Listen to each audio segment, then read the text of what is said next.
परिचय।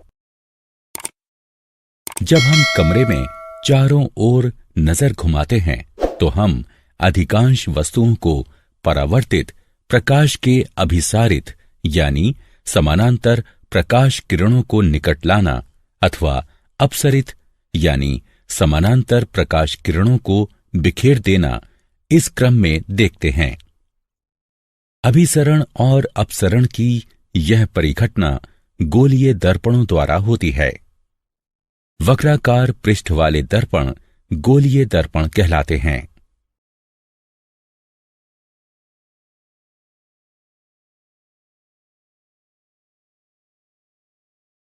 उद्देश्य। इस पाठ के अंत में आप निम्न करने में सक्षम हो जाएंगे। गोलीय दर्पणों को परिभाषित करना, गोलीय दर्पणों के प्रकारों को समझना, गोलीय दर्पणों के द्वारा प्रकाश परावर्तन को समझना, अवतल दर्पण और उत्तल दर्पण। अवतल दर्पण एवं उत्तल दर्पण के मध्य अंतर कर पाना। प्रतिबिंब कैसे बनाएं? दर्पणों की संकेत परिपाटी को जानना, आवर्धन को परिभाषित करना।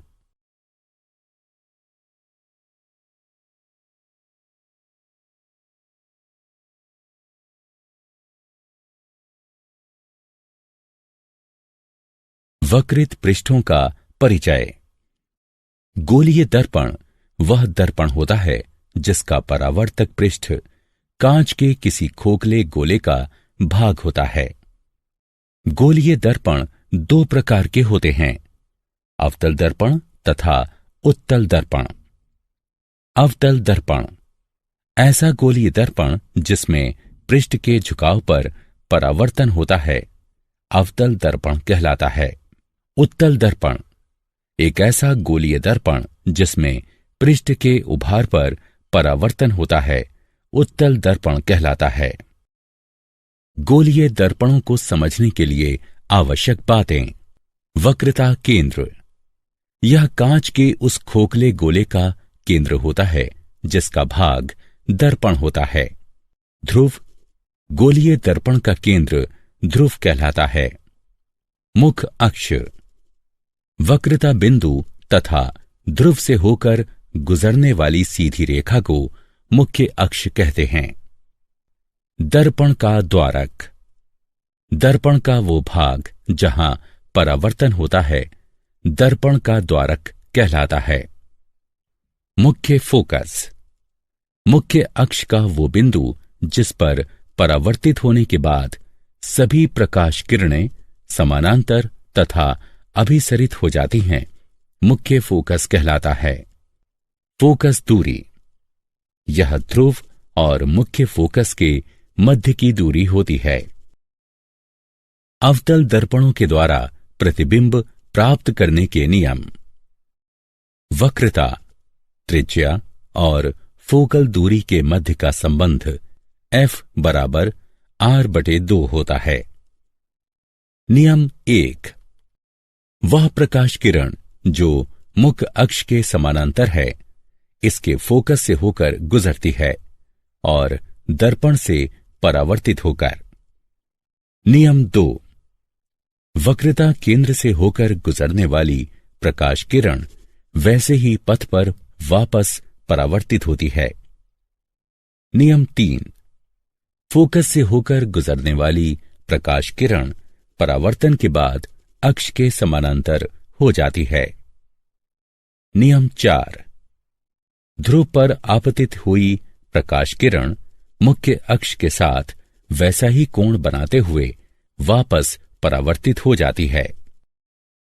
अवतल दर्पण द्वारा विभिन्न प्रकार के प्रतिबिंबों का निर्माण।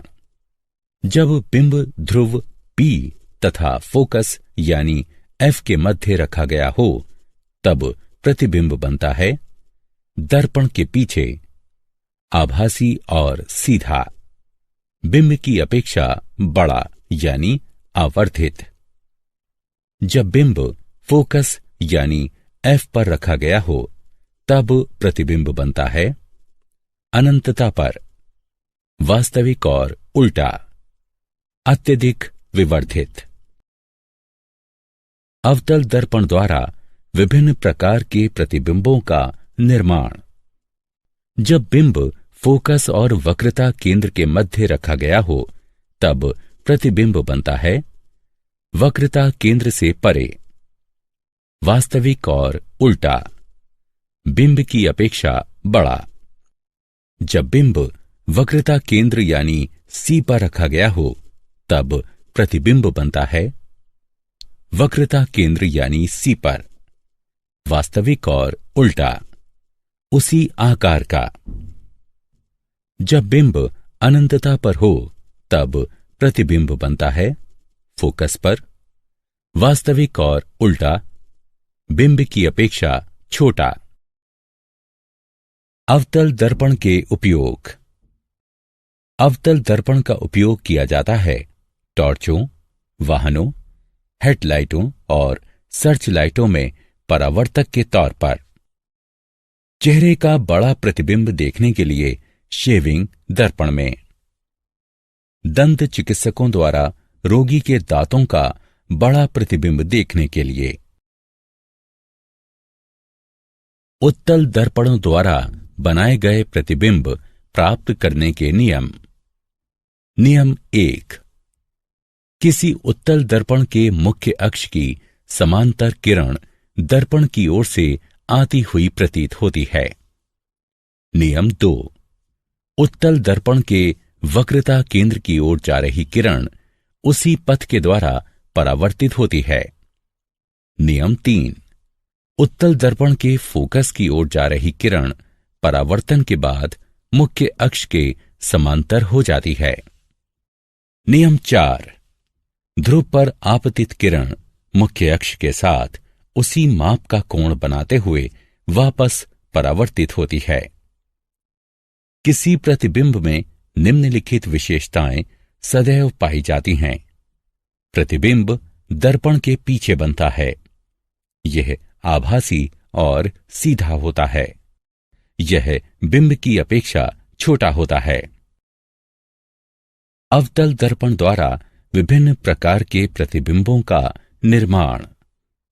जब बिंब अनंतता पर हो तब प्रतिबिंब दर्पण के पीछे बनता है, आभासी और सीधा होता है, बिंब की अपेक्षा छोटा होता है।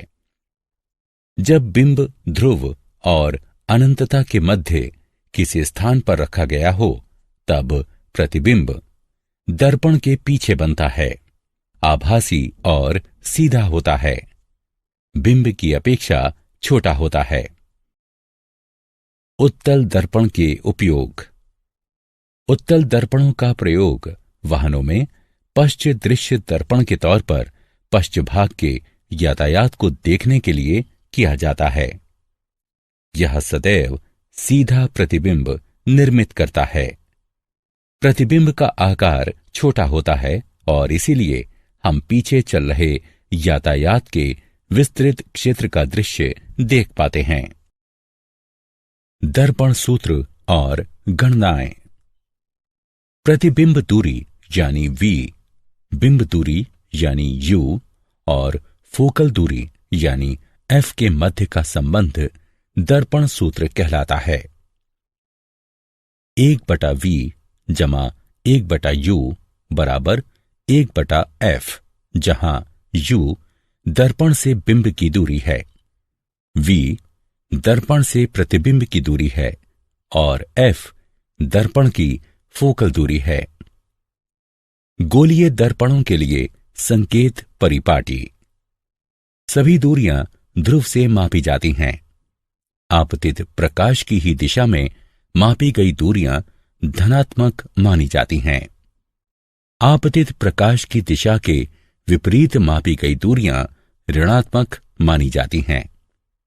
ऊर्ध्वगामी और लंबवत मापी गई दूरियां धनात्मक मानी जाती हैं। नीचे की ओर तथा लंबवत मापी गई दूरियां ऋणात्मक मानी जाती हैं। लेंसों द्वारा उत्पन्न आवर्धन। प्रतिबिंब की ऊंचाई और बिंब की ऊंचाई का अनुपात रेखीय आवर्धन कहलाता है। आवर्धन बराबर प्रतिबिंब की ऊंचाई h2 बटे बिंब की ऊंचाई h1, m बराबर h2 बटे h1। समीकरण 1। यदि आवर्धन में धनात्मक चिन्ह है तो प्राप्त प्रतिबिंब आभासी और सीधा होगा। यदि आवर्धन में ऋणात्मक चिन्ह है तो प्राप्त प्रतिबिंब वास्तविक और उल्टा होगा। रेखीय आवर्धन प्रतिबिंब दूरी और बिंब दूरी के अनुपात के बराबर होता है। m बराबर v यानी प्रतिबिंब दूरी बटे u यानी बिंब दूरी। समीकरण 1 एवं 2 को जोड़ने पर हम पाते हैं h2 बटे h1 बराबर v बटे u। दर्पण में रेखीय आवर्धन m बराबर घटा v बटे u और लेंस का m बराबर v बटे u होता है। लेंस की शक्ति। किसी लेंस पर पड़ने वाली प्रकाश किरणों के अपसरण अथवा अभिसरण के परिमाण के माप को लेंस की शक्ति कहते हैं। उत्तल लेंस स्वयं पर पड़ने वाले प्रकाश पुंज को अभिसरित करता तथा उन्हें प्रकाशिक केंद्र पर फोकस करता है। इसमें अधिक शक्ति होती है। अवतल लेंस स्वयं पर पड़ने वाले प्रकाश पुंज को अपसरित करता है और इसे कम शक्तिशाली बनाता है। लेंस की शक्ति। लेंस की शक्ति को उसकी फोकल दूरी के व्युत्क्रम के रूप में मीटर में परिभाषित किया जाता है। लेंस की शक्ति बराबर 1 बटे फोकल दूरी। आवश्यक बिंदु। उत्तल लेंस की शक्ति धनात्मक होती है। अवतल लेंस की शक्ति ऋणात्मक होती है।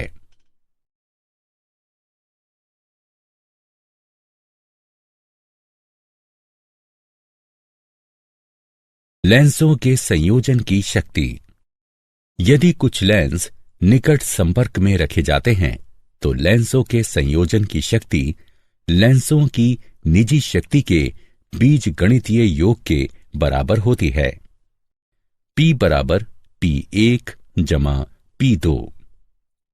किसी लेंस की शक्ति की SI इकाई डायोप्टर होती है। इसे D अक्षर द्वारा व्यक्त किया जाता है। क्या आप जानते हैं प्रकाश अपने पथ में बिंबों पर भौतिक बल लगाता है। प्रकाश बल प्रकाश पुंज की शक्ति को प्रकाश की गति c से विभाजित करने पर प्राप्त होता है। ऋग्वेद में लिखा है कि प्रकाश 3 प्राथमिक रंगों पर आधारित होता है।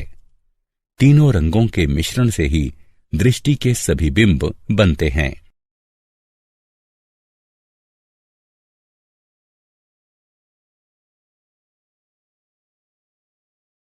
सारांश। आइए हमने जो कुछ सीखा है उसे संक्षेप में दोहराएं। अवतल दर्पण में परावर्तन पृष्ठ के झुकाव में होता है। उत्तल दर्पण में परावर्तन उभरे हुए पृष्ठ से होता है। किसी गोलीय दर्पण की वक्रता त्रिज्या कांच के खोखले गोले की त्रिज्या होती है और दर्पण उसका एक भाग होता है। उत्तल दर्पण का फोकस दर्पण के पीछे स्थित होता है। प्रतिबिंब उस बिंदु पर बनता है जिस पर कम से कम 2 परावर्तित किरणें एक दूसरे को परस्पर काटती हैं।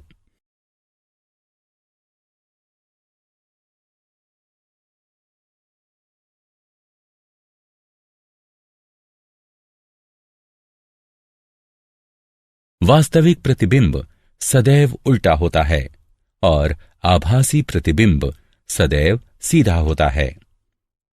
सौर ऊर्जा के क्षेत्र में सौर भट्टियों को गर्म करने के उद्देश्य से सूर्य की किरणों को फोकस करने के लिए बड़े बड़े अवतल दर्पणों का प्रयोग किया जाता है। बिंब दूरी यानी U दर्पणों में सदैव नकारात्मक होती है। वह माध्यम जिसमें प्रकाश की गति अधिक होती है, प्रकाश की ये दुर्लभ माध्यम कहलाता है।